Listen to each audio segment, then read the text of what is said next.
Well, Adib, thanks so much. Security and safety is important to everyone. Exactly. But you seem to have mastered this and using digital technology to bring safety to businesses and individuals who are conscious of keeping their property and themselves safe. How have you managed to use technology to achieve this? Well, there are a lot of Ghanaians who keep wondering, if my vehicle is snatched, what do I do? And business owners who have fleets of vehicles with drivers coming home or coming to the office every single day and giving all sorts of stories. So you can imagine if someone has a tipper truck that has to go to the riverside to fetch sand, and he tells you he went once when he went 4 times or perhaps 5 times, how do you know?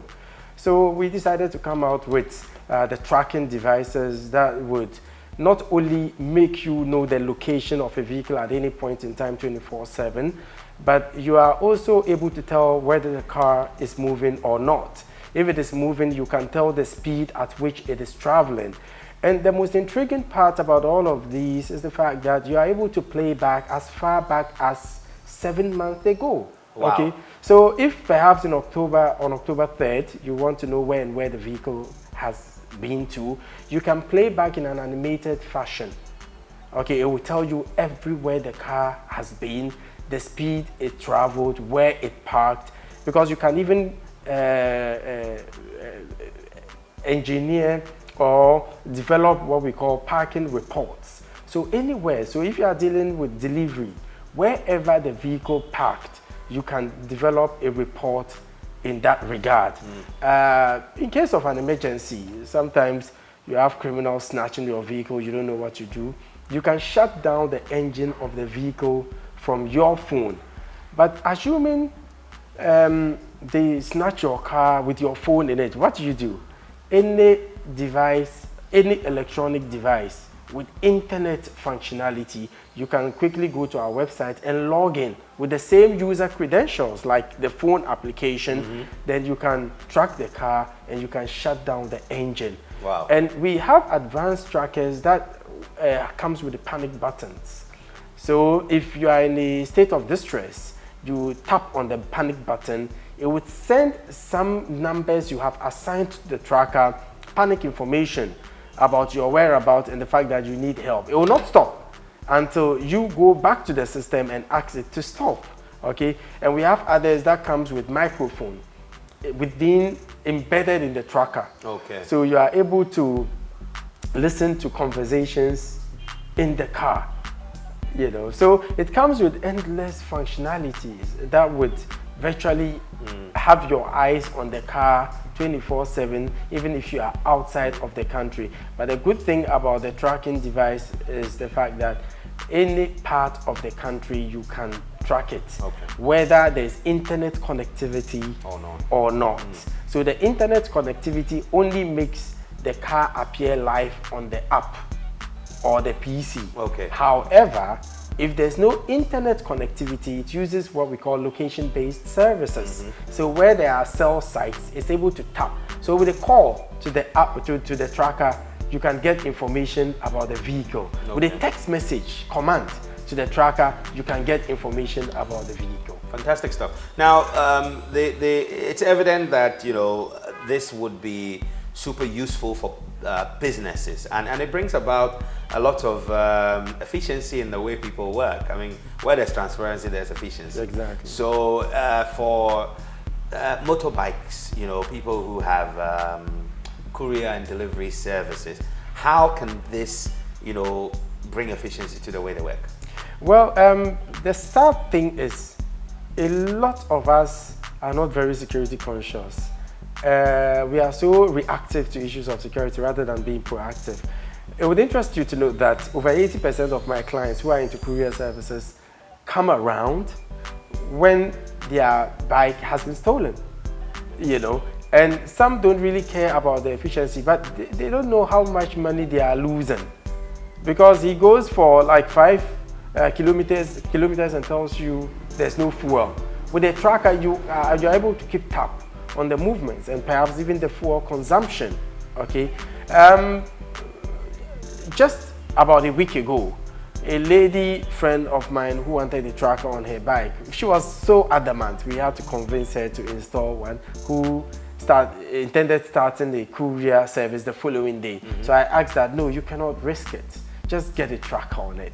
And we installed the tracker. Even payment was a bit of a challenge for her.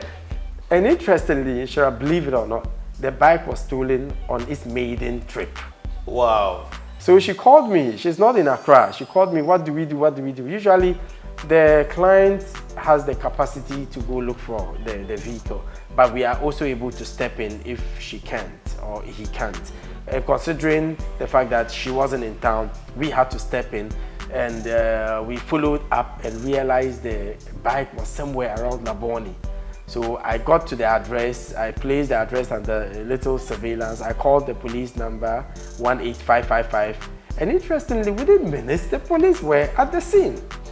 Because I didn't have the capacity to go in, we went in there with the police, and the tracker doesn't just tell you the address the vehicle is. Even if it is in the bedroom, you would know, pinpoint accuracy. Okay. So we were able to tell that it's at the back of the boys' quarters, and when we got there, we had one of the thieves, the suspects, with a screwdriver in hand, breaking the car, the motorbike into pieces. So usually, that's what they do.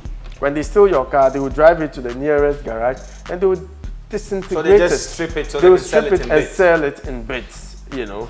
And the unfortunate thing is the client also made her rider know there's a tracker on it.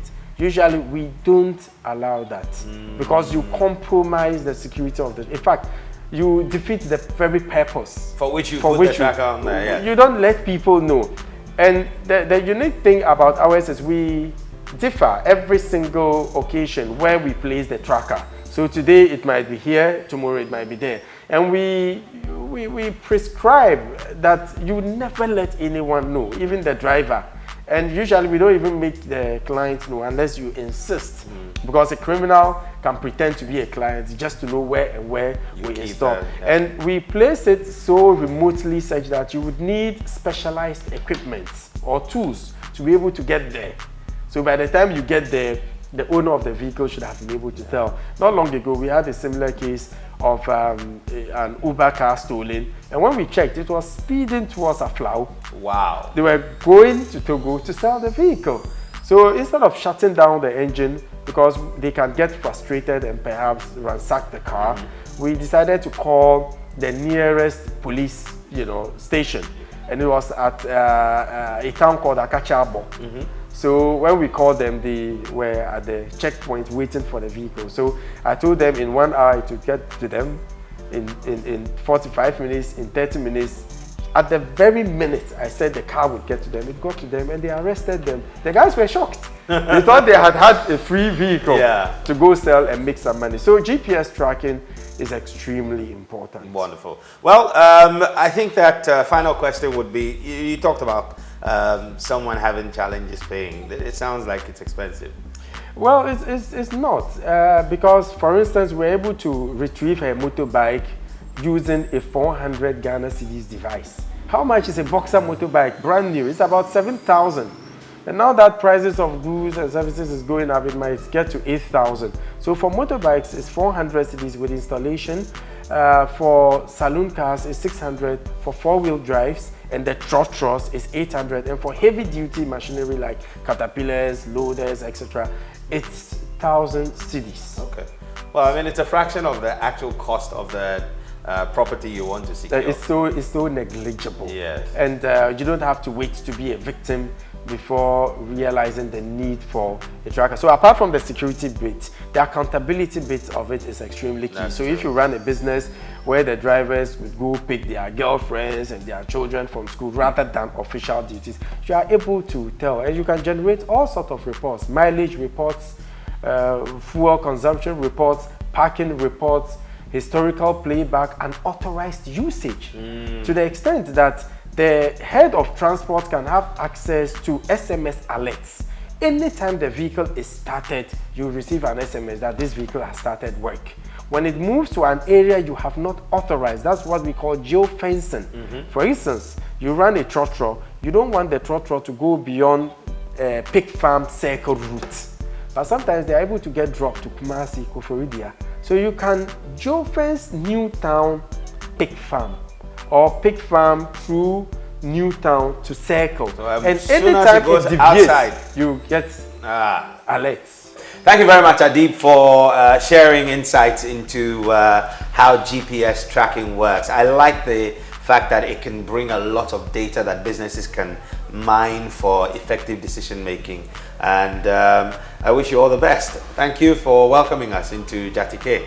And we look forward to telling more stories like this and how digital technology can impact on not just safety and security, but also transparency, accountability, and efficiency for businesses. And thank you for watching this episode of Business Connect. My name is Inshira Ado. We'll be back with more next week when we come your way with another episode of your insightful and inspirational show called Business Connect. Until then, be safe out there.